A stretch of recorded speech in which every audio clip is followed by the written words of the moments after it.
By the way, when you engage in CSR projects like Better Work, if you don't put the skills piece in immediately, then you won't get the productivity gains.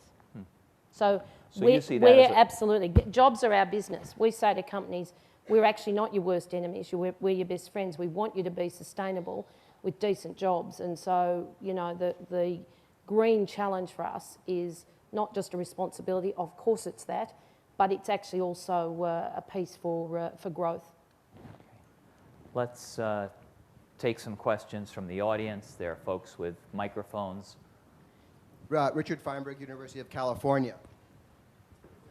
There are recently a number of trade agreements have been approved that have elements of labor requirements.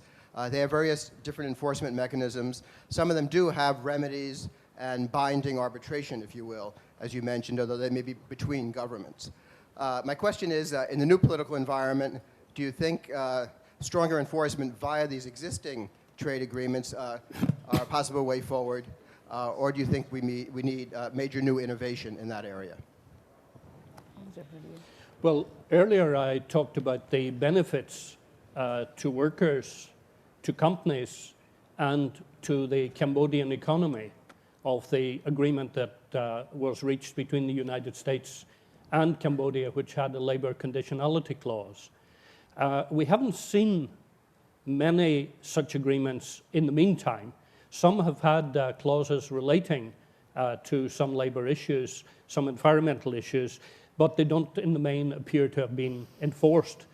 I heard the other day President-elect Obama making a reference to the US-Peru agreement, which does have a reasonably strong labor conditionality clause. And I would hope that the new administration here will quickly move to put that into effect, because Peru has labor legislation which, in order to promote export industries, enables employers to employ workers on short-term contracts. And workers are repeatedly on such contracts, which means they have no security of employment. They are dismissed, of course, or the contract is not renewed if they try to stand up for their rights. And then the companies concerned lose the loyalty of those workers. So we have an industry, take for example the garment export industry in Peru, that has low levels of productivity, very high levels of labor turnover, limited quality, and repeated failure to deliver on time. So if we can get these things right, I think we can get what I describe as the 4 wins situation. The workers win, the supplier, or the employer, the manufacturer in the country concerned wins through being more viable and profitable. The community in the country gains through greater disposable income, assisting the process of development.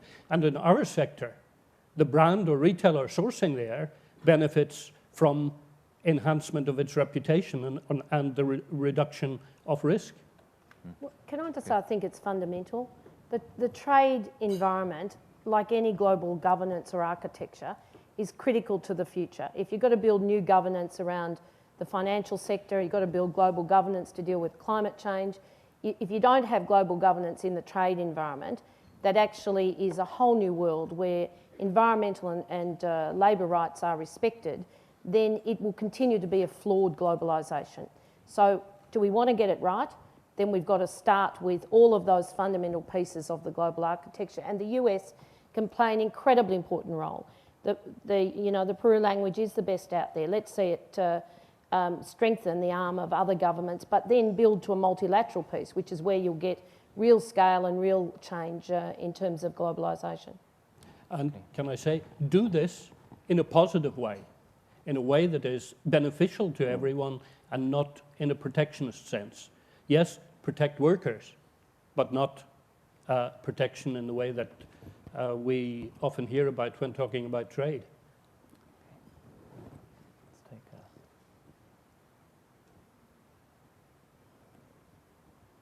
I'm shocked from this crowd.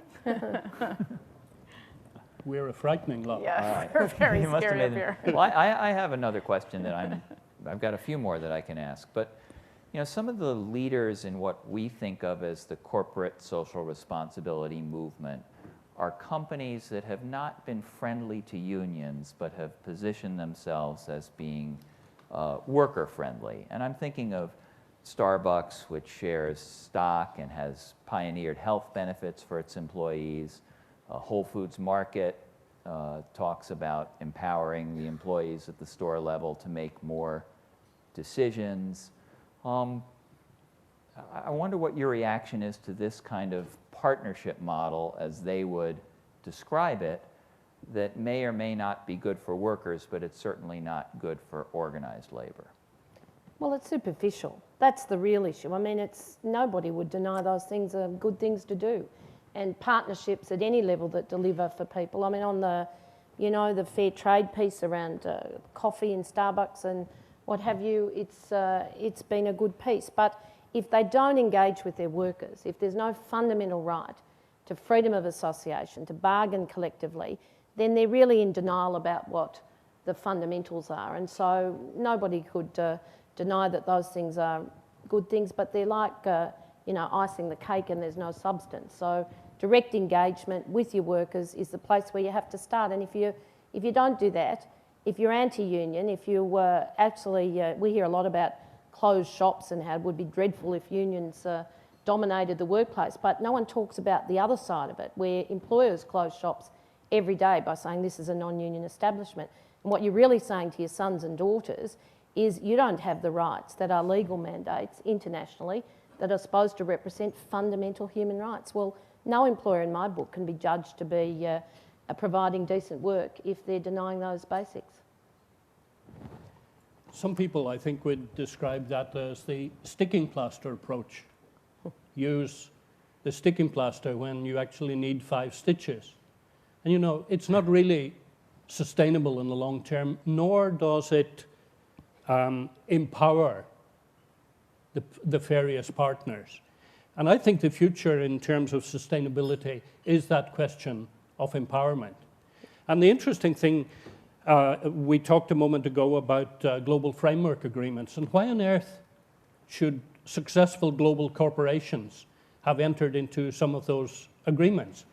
We have one major agreement with the leading clothing retailer in the world, Inditex, better known, I suppose, to most people as the owner of one of the stores, Zara. And Z-A-R-A. Z-A-R-A. Excuse me.